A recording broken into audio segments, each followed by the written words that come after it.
say it the way I say it. So if it is yes, you say yes. Say it?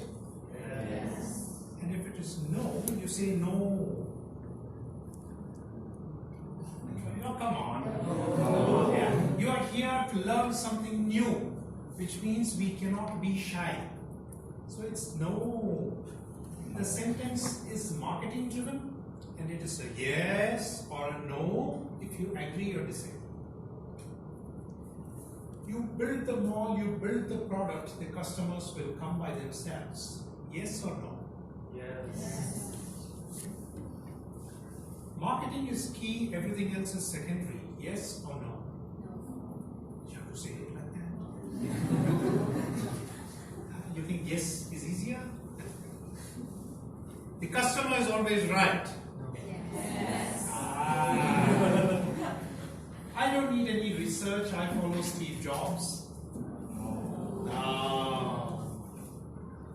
The lowest bid always wins. It's always about the price. Yes or no? No.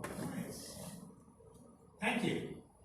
For the next 34 minutes, I want you to shed your inhibitions. You will be shy, you will be hesitant. Drop it all, because if you have to be an outlier, you have to shake things up.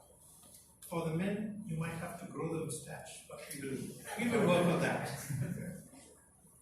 We will work on that. My talk here is only going to focus on 3 sections. What is outlier marketing? Why do I need it now? Where has it been done before? And how can I do it? Because when you leave this room, I want you to go out full of ideas, take it back to your company, to your product, to your brand, and see what can I change. I am a storyteller, and I'm going to tell you the story of Darshan Pai. Darshan is an entrepreneur in India, but he was shocked at the moment. He was standing, talking to himself, thinking to himself, because his product had failed in the market. Because a few $1 million that he had put into it, but the product failed. It's a true story. The product was all 18 plus. It was a deodorant for women and young adults, and it had failed. And he was right there at the crossroads, because when he started that business, he wanted to be number 1 in the deodorant or perfume segment in India. But 3 years later, he's got a complete failure in his hands. Darshan was confused. What should I do? He decided to go back to the data that he had. It failed because the deodorant market in India is commoditized. There is no differentiation. People don't go and ask for a brand, they just ask for a deal. Right? They go to the shop and say, give me a deal, not the deal or the brand. And 2, how I grew up is the toothpaste in my house need to be used to the very end. You roll it up. How many of you use toothpaste? Nobody! So, most of India, we try to maximize as much as possible. So if there's a little bit of toothpaste in it, we will take it out. If there's a little bit of lead in the pencil, we will continue to use it. Well, that's how I grew up. And I'm happy to say my daughters are in the same mold, which means things are right. But that is a consumer insight that Darshan Bhai had, that Indians hate wastage. They try to use as much of the product as possible. Now, save that here. That's one insight. The second insight, as I told you, is there are no brands, no logos, but several options. So there is a commodity here. The only leader at that particular point was Axe. You familiar with Axe? Axe is a product here. Axe is not here? Okay. Axe is a product which is very popular in most of the country. It was the leader in the market share. It is deodorant. Axe deodorant. Right? That was the only one with a brand, but the rest of the industry was completely fragmented. But what Darshan found out was the regular deodorant that was available used a lot of gas to spread the perfume. The gas was up to 40% of the can. Only 60% was the product. Now, Indians hate wastage. So Darshan traveled to China, found out a manufacturer who used aerosols instead of gas, thereby saving a lot of the perfume. So he came back to the R&D division, to the research and development division, and said, we have imported aerosols from China, please use it. And then he went ahead, changed the entire communication. Now, you may not have seen the ad from Axe, but the advertisement was, if I use the product, a lot of ladies will come running behind me. I don't know if that advertisement has played out here, but Axe was playing on emotion. Darshan decided to play on the logic that if you use my product, you get 80 to 90% of the perfume, as opposed to competition where you only get 50-60%. So this was the advertisement he ran on TV, number of sprays and the total perfume that came through. Indians hate wastage, they want to maximize it. And 3, in India, at that particular point, there was no clear differentiation between a deodorant or a perfume. And they were used changeably, and they were used either on the body or on the dress. So he came up with a product that could be used on the body or on the dress, right? In 4 months, the first month after the advertisement, they sold 150,000. By the 4th month, they had sold 1 million. He started with a goal to be the number 1. Within 3 years, he captured 20% of the market share and is still today the number 1 in the deodorant sector in India. Why did I tell you the story of Darshan Bhai? Because he could have gone the traditional route, he did, and he failed. So he had to take a step back, turn the entire way the industry was running, and create a new category. Create an absolutely new category. These are the 3 points that come in from a story. I love telling stories, I love listening to stories, and as children, I used to hear stories from my grandparents, and every story ended with a moral. This is what you learn from a particular story. Now, this is one, where you look at mixing and matching insights. I'm going to tell you about another story. You've heard about event sponsors, you are dealing with sponsors. We have KBZ Bank giving us this location as a sponsor. You have drink sponsors, you have lunch sponsors, transport sponsors. Have you ever heard of the term toilet sponsor? Now, this company, Insight, was ready to launch. There was a big entrepreneur conference that was happening. When they called saying, I would like to be a sponsor, I'd like to exhibit, they said everything is closed.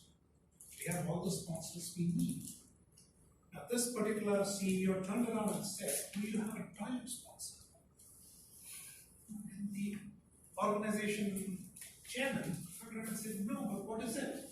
He said, I can give you some money, and I'm happy to be the toilet sponsor. This was a completely different thought. So the chairman said, yes, go ahead. So what this company did is, as you enter, on the floor they had this huge banner that said, don't flush. When you were sitting, it had small posters that said, don't flush.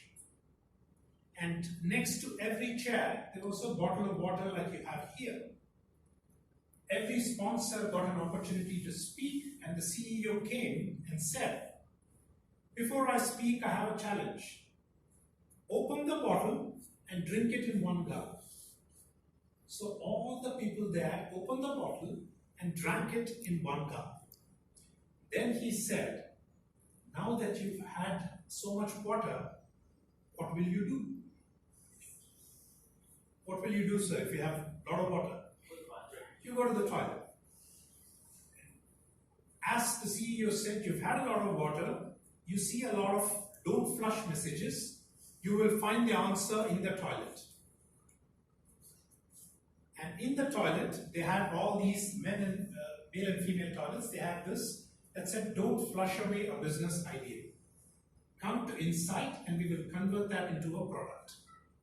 So it's a marketing consulting company, and everybody in that conference was speaking about the toilet sponsor. They had covered the toilets with funny cartoons, all leading to the message of don't flush. Right? Peek before you leak, and a whole lot of play of words. So everyone in the conference was talking about Insight. At the end of that conference, they had 19 people signing on as first-time clients, which is a complete different thought process. Who would have thought about a toilet sponsor of the day? Right. That is the essence of outlier marketing, which is uncommon sense. The world goes one way. As a marketer, as an outlier marketer, you'll have to see, how can I go away from the crowd? How can I get noticed? What do I need to do? As an outlier marketer, the world is not your client. You narrow it down to a specific set of audience, and then you add on layers. As an outlier marketer, you only focus on the return on investment. Time, money, effort. There is a straight line between the marketing activity and the return that you have specified. This is the underlying principle of outlier marketing. It comes under various names. Rebel marketing, pilot marketing, guerrilla marketing. End of the day, it is all about a different thinking. Why? 57% of entrepreneurs say that the challenge today is to reach to the right prospect, to the right contact. In the world of mass advertising, outlier marketing can even get down to marketing to every single individual. You might think, how is it possible? Yes, it is possible. We will go through. But the challenge today is in reaching out to your right prospect. Facebook ads in general is not an answer. Facebook ads in very specificity is the answer that you need to look at. And that is what outlier marketing addresses. Now, can you tell me in today's world, marketing, advertisement, outreach, what or who is the real competition? Who do you think is the competition today?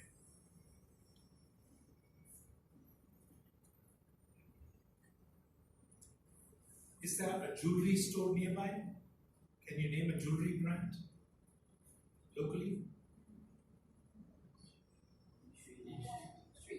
Sri?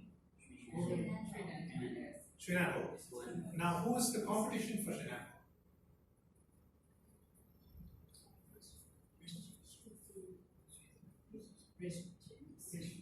Right. So, what you're telling is a competitor for a jewelry store is another jewelry store or a chain of other jewelry stores. Now, let me give you an example and ask you a question. If my wife had, say, 10 lakhs or 20 lakhs to spend, surplus money, she may choose to go spend it on jewelry. She may choose to buy jewelry. Right? Is everyone in the back following me? Am I too fast? Do I need to slow down? Okay. So if she has that money, surplus money, she can go and decide to spend it on jewelry. In which case the other jewelry stores are competition. But she may choose to go buy a Louis Vuitton bag. She may choose to give it to charity. She may choose to go on a foreign trip. Right? So the real competition today, we are only faced with two competitions. One is noise. There's just so much news, fake news, advertisements, reach outs, reverse, redirects that are happening, that it's, even if I know this buyer persona of the right contact between you and me, there is a whole lot of noise. And second is the mind share. How can I get through to the mind share of my buyer so that when he or she has to take a decision, my brand is top of mind? How do I do that? How do I cut through noise? How do I stay on top? That is exactly what an outlier marketer does. Now, I will be asking questions. I need answers from you. There are gifts waiting for those who actively participate. Right? Am I making sense in the back? Good. You heard two stories, Darshan and the fog deodorant, or Insight and the toilet sponsor. Are there any local examples that you can think of that assist? On the creative.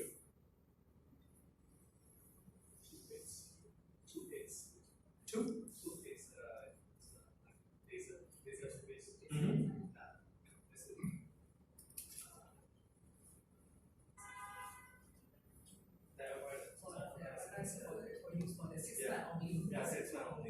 Ah, okay. It lasts for 6 months. 1 piece for 6 months. Right. So that's something that gets people talking. You folks remember, yes? You have an example?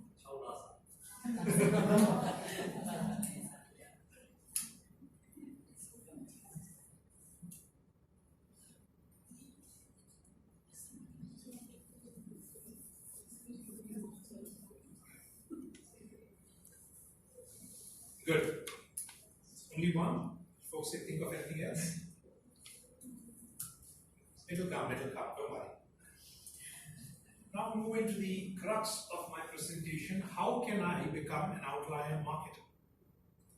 One, forget traditional marketing for now. Just leave it aside, just park it to one side. Traditional marketing is all about the mass. How can I reach out? How can I go ahead, cover everybody? How can I blast? How can I spray and then pray? As an outlier marketer, you have to go micro. How can I simplify? How can I bring it down? How can I bring it down to something really small? How can I do micro branding?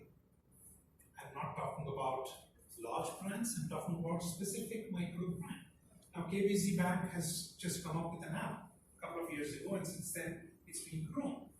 But it is not one size fits all. Every region is going to be different. Now, this particular company, Takadaba, is a startup. They deliver health food. They deliver salads and healthy local food. And their geography is 4 streets. They want to own the 4 streets, which has 18 companies, approximately 900 odd people working. So their target geographically is 4 streets, those 18 companies and the 900 people working there, targeting to get 25 to 30 subscriptions and increase on a periodic basis. That's absolute focus. Now you might say, I'm a bank, I can't do 4 streets. Doesn't matter.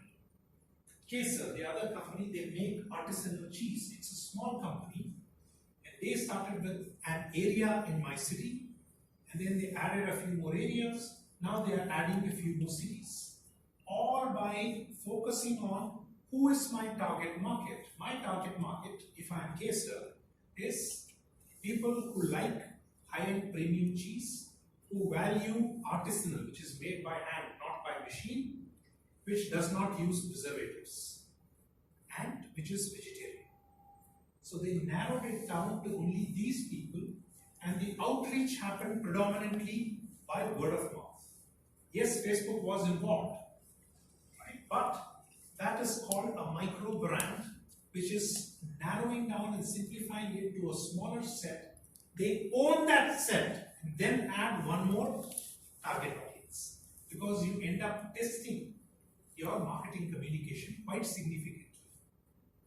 Outlier marketing is a direct line. It is not a gray area. If I asked you, where did you get the lead from? Oh, it could have come from a Facebook ad, it could have come from Messenger, it could have come from WhatsApp, it could have come from whatever we're doing above the line and below the line. No! I will need to know exactly where it came from. And it is easier when you focus, even if you're a large bank or a large company, there are smaller sections that you can look at, that you need to look at. And I call it a micro brand. You don't need somebody with 100,000 strong following. oh, I want that person, he's an influencer, he's got 100,000 followers on Facebook, 75,000 on Instagram. No. What is the engagement level of his followers or her followers? It is not just the number of people who follow, it is the number of and the kind of engagement. Is Twitter popular in Myanmar? Twitter? Facebook is popular. Beautiful. Then I will give an example from Facebook. So it is not a question of 75,000 people following me. It is how often, not just do they like, how often do they share, they comment, they interact with the content that I am posting. That leads to an engagement metric, which is a lot more easier if I have somebody with 100 to 200 followers, but is an authority and there is a lot of engagement that happens. We get fooled, we get trapped, because what works in the US is not going to work in our place. But we end up trying to copy-paste that. Instead, we will need to evolve. If it is this particular district that you're looking at, or this area of the city, you need an influencer who is a local influencer, who will carry the weight. And it doesn't matter. In our traditional sense, he or she will not qualify because they don't have that many followers. But look at the engagement metric. As an outlier marketer, you need that influencer to go ahead and share. So you build your own tribe. You've come up with a new app. You need to have the people who are influencers in that sector. I'm going to tell you a story of Maxi Cozy. Now, before I start the story, I need to get some feedback whether I'm making sense, if I'm going too fast. Is it clear to those in the last? Right. This is the story of Maxi Cozy, which is a product company based in the United Kingdom. They make baby car seats. So by law, you have to put the car seat, the baby car seat. And the sales head was having a confusion. One particular region of the United Kingdom was consistently showing improved sales, but they had not done any specific marketing investment in that area. So how is sales continuously high? So the sales leader spoke to a market researcher. Together they went into that region, went to the shops and just stood and observed. And they found that there was a mother pulling along a couple of people who were about to give birth to kids. Bring them to the store, take them to the shopping aisle where the Maxi Cozy product was there, pick it up, put it in the shopping basket, bring them to the till, make them pay, and then leave. They saw this happening regularly. Mothers bringing other about-to-be mothers and getting them. So after a week, they approached a mother and said, what is happening? We are from Maxi Cozy and we would like to know why you are bringing these people in. And the mother said, when I was having my baby, I was gifted a Maxi Cozy car seat. I loved it. It was safe, it was secure, it fit my car, my baby loved it. I loved the Maxi Cozy brand. So every time one of my friends or relatives is going to give birth to a baby, I want the best for them. Now, these mothers are not paid, they are not given a discount, they are not given any incentives. They are in love with the product. Now, this is a study told to me by Ryan Bogelar, who's a researcher, who's an enthusiasm proponent. It was his company that did the market research, and he coined the term. He calls them super promoters or super fans. Now, why is this pertinent? Traditional marketing says if there are 10 people or 10% who don't like your product or service, if there are 10% who don't like your product or service, go find out why. Try to convert them to be back into your customers. Right or wrong? That's why we have customer divisions which talk about the problems. But in that quest, we forget the 10% or 15% who love our brand, who are regular users, who continue to use our product. We don't even know who these super fans are. This super fans is going to be your influencer tribe. Do not try to incentivize them, don't try to give them money, don't try to give them coupons. They are your extended sales arm.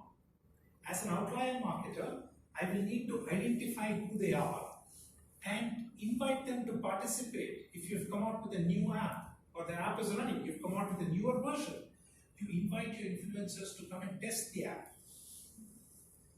They are allowed in much earlier. Right? They feel honored, they feel valued because this is their time. They love your brand and you recognize it. Right? And these kind of super promoters and influencers are there for every product or service. Right? So when I am coming to Myanmar, I have my colleague and my super promoter, KP. I have come here to speak and provide a masterclass for another association, but he reached out to Sophie. Because he says, Pravin, you're there and I'd love for you to go talk to other marketers. Right? So my job is to take care of my super promoter. Isn't it? But who is your super promoter? As an outlier marketer, you will need to think about that. Absolutely. Whether you are a bank or into resorts or a marketing consultant, that is what I would look and request you to go ahead and do. How can I become one? Well, form your own tribe. The tribe doesn't have to be 100,000. It can be 10 people. You need to create micro stories. Yes, that gentleman is me. I love coffee. I love mountaineering. I go off 2 or 3 times a year into the Himalayas to trek. Wherever I go, I carry the coffee decoction with me. So here we are at 12,000 feet in Nepal. I don't know who these people are, but we were bonded by coffee. The minute they knew I had coffee, they came along. Right? Now, one of them is a good friend of mine now. But we took this picture at 12,000 odd feet. I came back because at 12,000 odd feet, you don't have internet connection. There's no Facebook up there. He took the picture, then he came down, and I posted it on Facebook and tagged Jute. Jute is the name of the company that makes the coffee decoction. That the coffee decoction was fine. We loved it. We are coffee lovers. And I love it that they have provided something that I can carry through which does not go bad at that particular time. So we have created micro stories. I'm a consumer of Jute. They are not paying me anything. But when I posted it, they retweeted it, they shared it across to their stream of companies. And through me, a whole host of other trekkers have now started carrying this. Right? The second example I give, do you see this particular dress I'm wearing? It is custom stitched. It's a costume of my area. Now my family and I were holidaying in this particular city, which is 500 kilometers away from mine. And this shop, Ramraj, that's written here, Ramraj, that sells only clothes. So I picked up some clothes, but my wife said stop. Even before I could say anything, the shop manager came and said, why are you asking him to stop? He says, my husband will buy, but he will never have the time to find a tailor and get it stitched. And it is going to be waste in my cupboard. So the manager turned around and said, don't worry, I will bring a tailor and we will get it stitched. My wife said, oh come on, we have a train in the evening. This happened at around 10 o'clock in the morning. And he turned around and said, what time is your train? 7:30 we are getting out, going back to our city. So he said, madam, by 6:30 your order will be ready. You can come and collect it and board your train. So I gave him measurements for 2 of these and 2 shirts. And by 5:30 he called and said it is ready. This is the 67th time I'm talking about Ramraj's story. I'm a professional speaker. I speak on several stages. I'm more or less dressed in their clothing. They're not paying me for it. They don't give me a dividend, but it was not his job. His job was to sell clothes, just the basic cloth. But he went over and above, value added, proved it, and made me a customer for life. This happened 5 years ago. And every time I go through the city now, I go there first thing in the morning, select the cloth and carry on with my work. He knows my size, he gets it stitched and couriers it to my city. Right?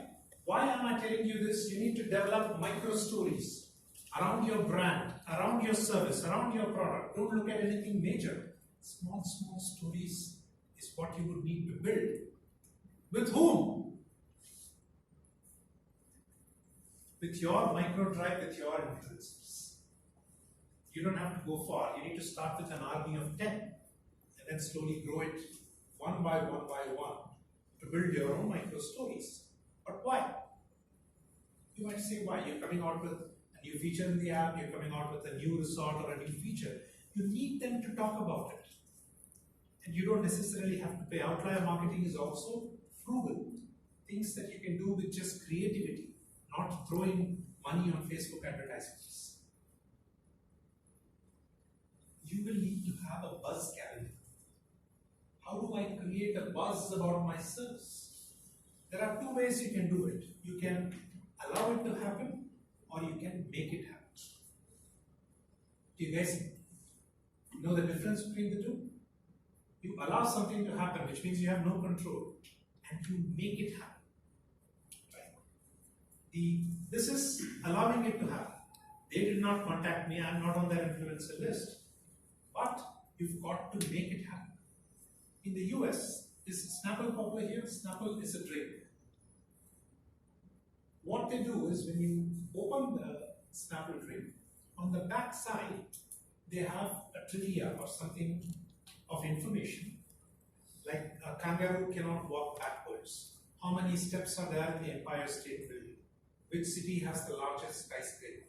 So they have a whole lot of these fun facts because they are creating conversations. So I would read it. I'm not going to keep it with myself. I will say, hey, did you know about it? Right? Then he will ask me, where did you find out? I said, I found it on a Snapple bottle top. So what is your buzz calendar for your business or service? If you're a bank, if you're a 360-degree marketing consultant, if you're a resort owner, there's a whole lot that you would need to think of. And you will need to make it happen by coming out with a buzz calendar. All you need is a bunch of creative folks. But this is absolutely important for you to go ahead and do it. Sophie said, outlier marketing strategies for the digital world. And I'm asking you to go manual. I'm asking you to go manual because you start small and you build clusters of small to become big. You don't go from 10 to 100 to 1,000 to 10,000. You go from 10 to 20, from 20 to 30. It takes time, but it goes really deep. And that is something that each of you would need to focus on. Which also means you have found out your tribe of 10 people, 20 people, you'll have to manually pick up the phone and talk to them. Don't just send an email. There has to be a personal connect as an outlier marketer. There has to be a personal connect. For example, Ko-Ong, who is one of your ECs, he couldn't be here, but we've set up a coffee meeting at the airport when I'm leaving. Right? So that's the kind of connection that you would need to build with your tribe. Facebook, Instagram, are you familiar with vertical videos? The whole world is moving to vertical videos. YouTube is moving to vertical videos. What is a vertical video? All of us are familiar watching it like this. Well, most of you are from the younger generation. You like to watch it like this, which is exactly how you go ahead and watch. When the whole world is moving towards it, you've got to do this. Here's one example.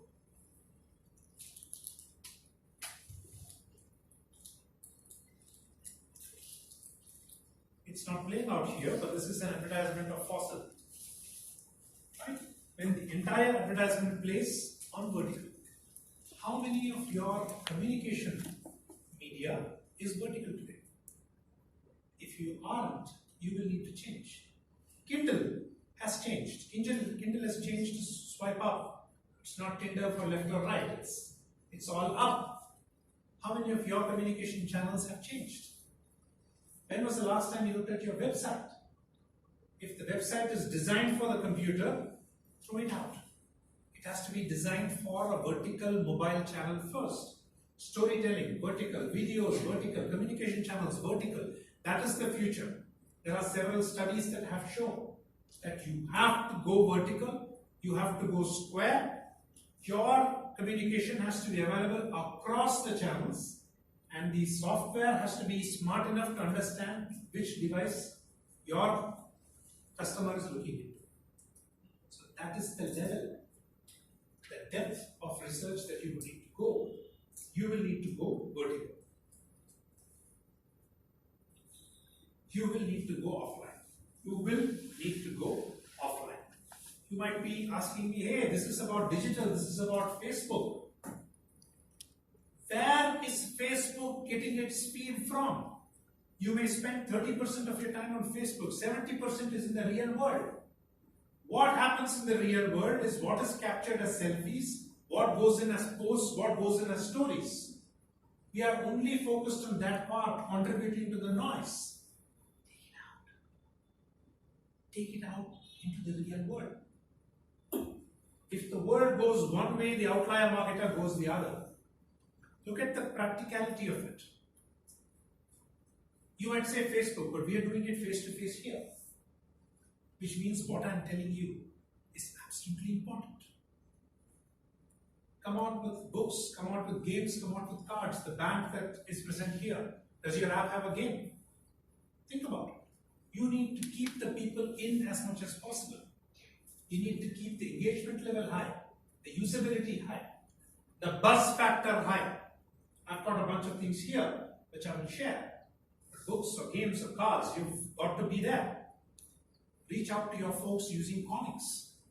You might say only kids read comics.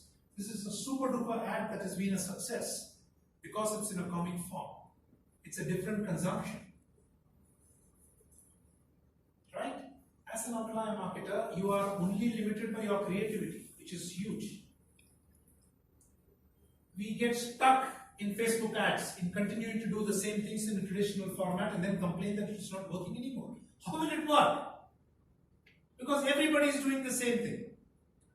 If you want to get noticed, if you want to get awareness, if you want to get proper leads, you will need to go offline, you will need to do things the way your customer reads it, likes it today. Right? Think about it.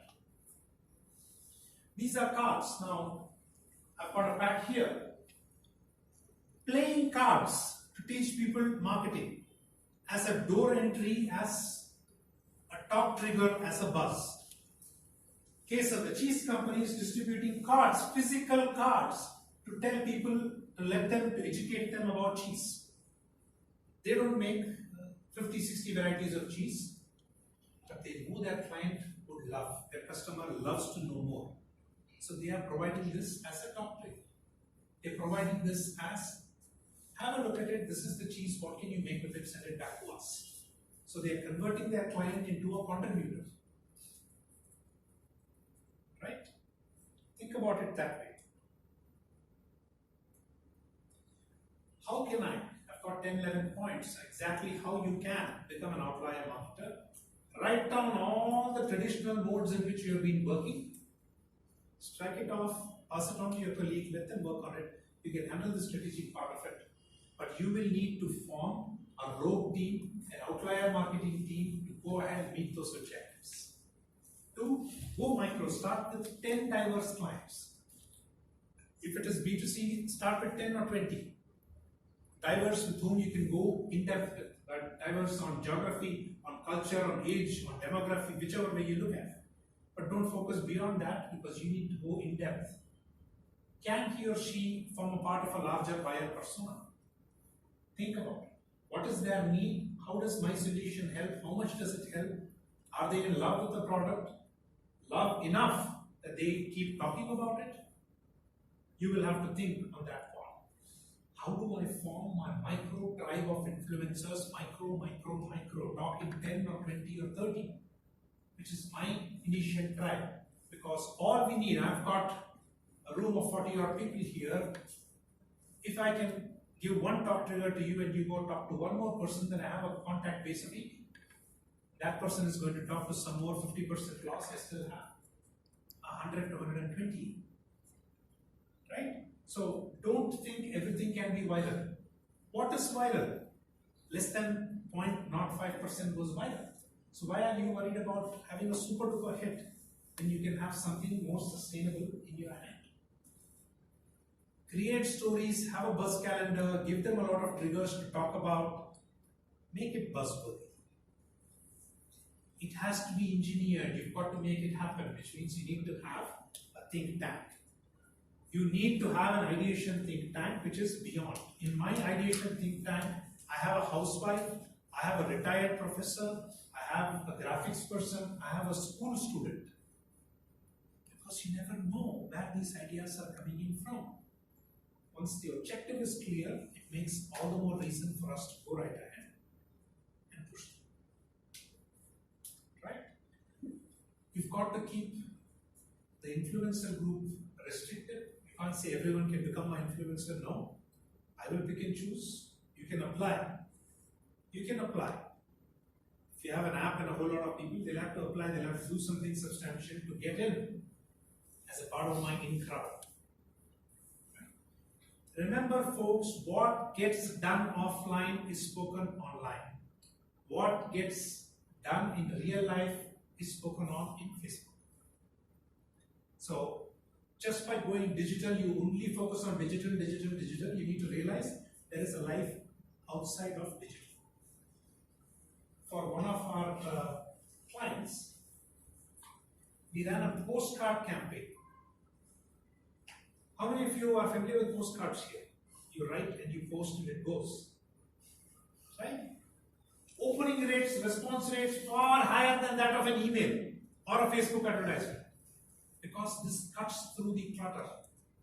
This cuts through the clutter. It is personalized because I write. Dear Sophie, thank you for organizing this meet at such short notice. So it's my thank you note that I have handwritten and I'm passing on with a beautiful image and a beautiful writing on the back side. So even if Sophie and I have just interacted, this is making sure that Sophie does not forget me. Right? The picture is mine, the writing is mine, I have handwritten it. And I'm passing it on to her. This is a way you create buzz. This is the way you connect with people. That's something personal. Right? That is one. Now, the next one you can say is an oxymoron. Conduct an online summit on banking apps, on the future of banking, on how a resort should look like, right? On marketing consulting, if that is what you're talking about. You conduct a virtual summit. You get in all the world leaders and experts. You establish something of value that you can give your influencers. This is open only for specific clientele of mine. Right? Potential content. But what are we doing about it? The final step is to do. There's just so much time spent in ideas. Oh, got this wonderful idea, got this brilliant idea, got this brilliant idea, but nothing is done. As an outlier marketer, you quickly do it. You measure it. You analyze. This is the objective, this is what I did. Is there a connect? If not, then you quickly turn it around, tweak it, and then do it. Some call it agile, I call it outlier marketing in smaller steps. Absolutely important. 2 words, just 2 key aspects. Awareness, is it measurable? The activity that I do, how is it attributable to the number of leads that are generated? End of the day, as an outlier marketer, of course, the sale has to be closed and there is a lot more to be done afterwards. But these are the 2 key aspects that we deal with. One of the things that we do from a lead generation aspect for our digital consulting is we came out with a set of cards, playing card games for the 4 tenets of outlier marketing, which is value addition. How are you adding value to your clients? We've got 10 stories about it, real life stories, Indian stories. How can I think different? What can I think differently? What can I do different? Outlier thinking. how can I grow my business through referrals, through my super promoters, through my tribe, through my selected set of influencers, all written down, planned, and executed. How can I build my tribe, my fan following, those who love what I do, those who love my product or my service? How do I go ahead and do that? Right? We have chosen to do it through a card game that we send across to some of our key prospects. We go and play the game in their office. They say, game, oh, is it PlayStation? Is it? No. We need you to come. Keep your mobile phones aside. Come, let's play a game. 30 minutes is all it takes. Right? You've got to be different, you've got to think different. And you have to say no as an outlier marketer. You have to say no to negativity. Say no to traditional. Say no to this is how things have been done before. As an outlier marketer, you don't care. You've got to get it done. Right? This is something I love doing, folks, is you need to go sideways. Traditional tries to fight against the mountain. An outlier marketer tries to cross the mountain sideways. We are storytellers as marketers. We are buzz creators. We are doers. And that is absolutely important. I have a few giveaways for those who come in. I firmly believe in sharing. We conducted an online summit. We conducted several, but one that I hosted is called the Global Referral Summit, where we interacted with 30 global leaders in referral marketing, and each has given 7 to 8 tips on what do I need to do. So that is available as the GRS ebook. How do you find your influencers? What do you need to do? What kind of engagement metric do you need to do? We have a checklist for that. If you want to conduct your own virtual summit, take our playbook, run with it. Do let us know. We'll be happy to sign up and listen. And if you want to gamify, you've got this game, you've got a whole bunch of stuff coming in, go ahead and do it. And for a select few, I'll be giving this mask. This mask is special from my region of India. This mask is generally put outside the house or outside a new office to remove the evil eye. Yeah. But I use that as a motive for Outlier Marketer because we are going to do such a brilliant job in our marketing that we will need this to ward off the evil eye of other traditional marketers. Right? So that's something that I give away to whoever actively participates and would like to have a copy, right, with a clear call to action here, saying, as you said, there is one example here, you said there is another example of outlier marketing or outlier stories or advertisement or communication. I'd love you to write and share it with me for our magazine called The Outlier Marketer. Right?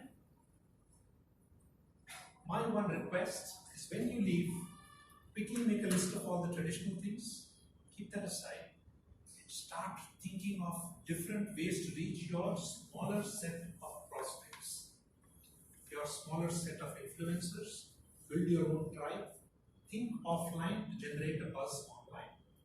Finish your buzz calendar. It's a live document. As you keep working on it, you will need to. The marketing society needs to have your own outlier marketing plan. The bank with an app needs to have your own marketing plan. The resort guy, you need to have yours. So each one needs to have a traditional marketing plan to please the superiors, but an outlier marketing plan to actually get things done. I'm available and open for any questions that you may have. I was given 35-40 minutes. I've taken just about that. Thank you very much for the opportunity. I'm now open for any questions that you may have.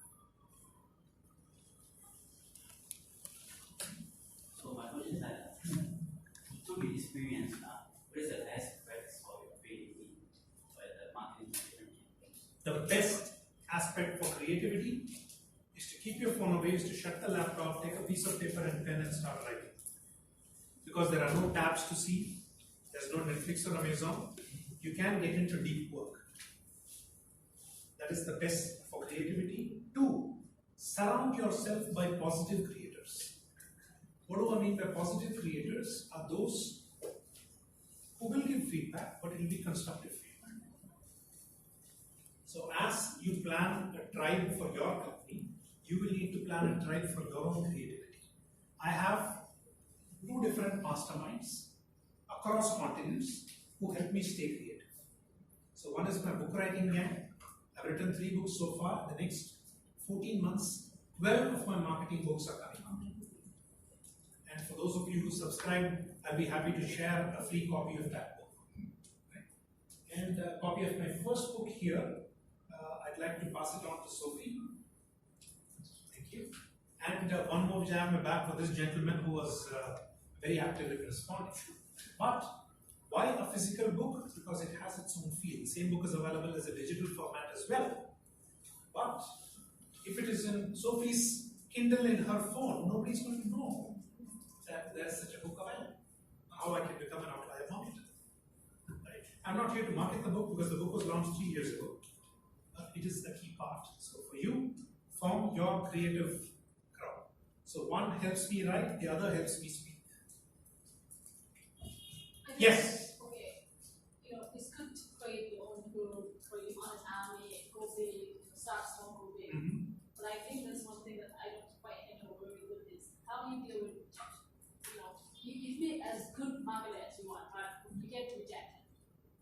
How do you deal with that? Because I'm an engineer, normally I make things happen. I'm a back end, I can make it. But I try one time, go with my marketing. They take it very good, but at some point, you have to really build that tolerance so that you can deal with it more. But that's the first time, show that if you start your own company, right?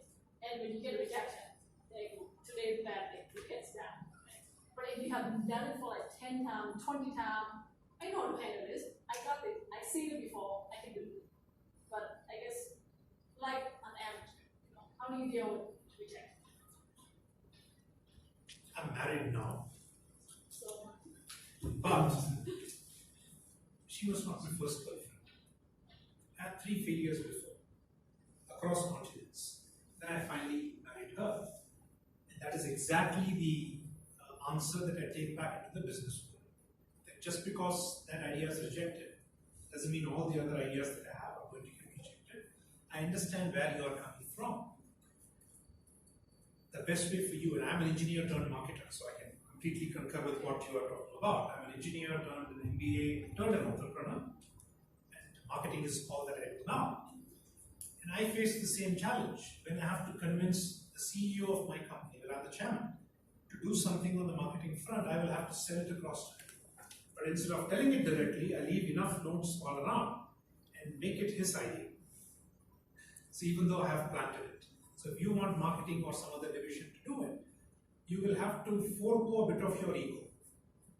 So you plant it and it comes back as their idea. For you, it's job done. At the end of the day, it's your initiative and you will get it done. And that has worked out for me, even with my teenage daughters. I've got 2 teenage daughters, so you know how dads and teenage daughters are. As long as I plant it and it comes back as their idea, I'm fine. Great. Any other questions? Well, if you do ask, I've got a bunch of other gifts here waiting. Yes. So, what's your recommendation on for the big corporations? Is it necessary to have kind of like both traditional marketing teams and outlier marketing team, or is the outlier marketing is enough?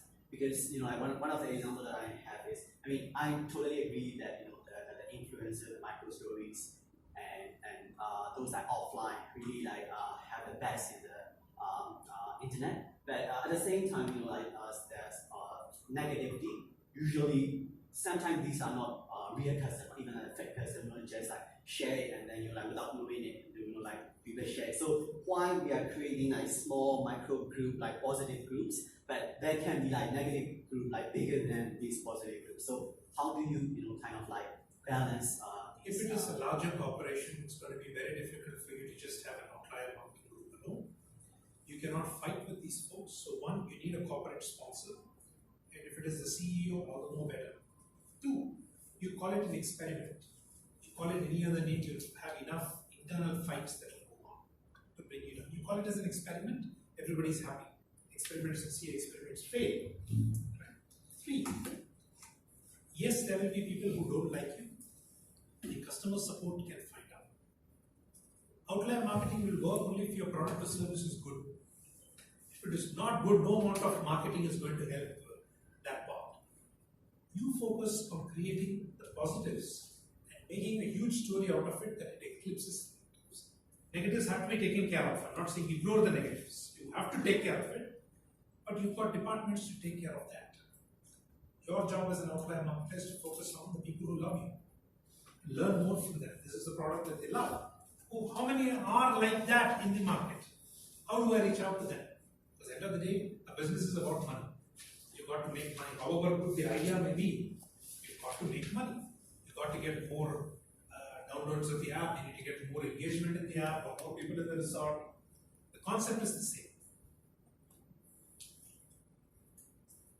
My question is that, but we try, it's like, you see campaign, we pay by the it's like, it create a bad reputation, like, the perception campaign, all that. So, like, if you are, like, giving a training campaign, like, on high level, then it backfires. So, what would you like to say? You will have to write down why you think it backfired. Whether it was the idea that was wrong, the execution that was wrong. It can come down to people, process, and time. It cannot go beyond it. So either the people you put is wrong, or the process for executing it is wrong, or the timing of entering the marketplace is wrong. So the idea cannot be rejected. The idea worked in a different environment may work absolutely fine. So you've got to factor that in, you've got to write it down. And then figure it out. That's what I was saying. I was in clients, like, for the customers, like, this brand has, like, portrayal bad image. So, as like a marketer ourselves, we need to, like, it's not good for us. We need to change the perspectives. Suzuki came out with a brand called Baleno in India. Failed miserably. Failed miserably. They went back to the drawing board, found out why it failed, made all the changes. After 2 years, relaunched the Baleno. A lot of us were surprised seeing the product failed. Right now, it is the number one in that category because they listened, they waited, they corrected, and they went back to the same clients. They lapped it up. So there is always a comeback that is possible. You have a good corporate sponsor, it is easy to tide over the failures. There is going to be failure. It's not a sure shot way, which is why you fail in smaller budgets and smaller time. You will need a strong corporate sponsor for that.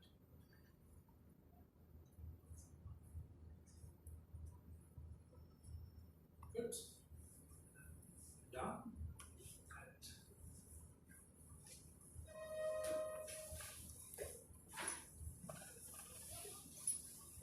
Pass on a copy of my book to you, sir. Thank you very much. The rest of you here, the 3 of you, get a card from me. Yes, this is my picture. I love photography, I love shooting. And I'm going to leave a copy of this game with Sophie. It's a card game. 4 to 6 people can play for about 20-30 minutes to get some concepts, 4 concepts of outlier marketing as a game. It's a fun part of it. So I'm going to leave a copy of it for the society that you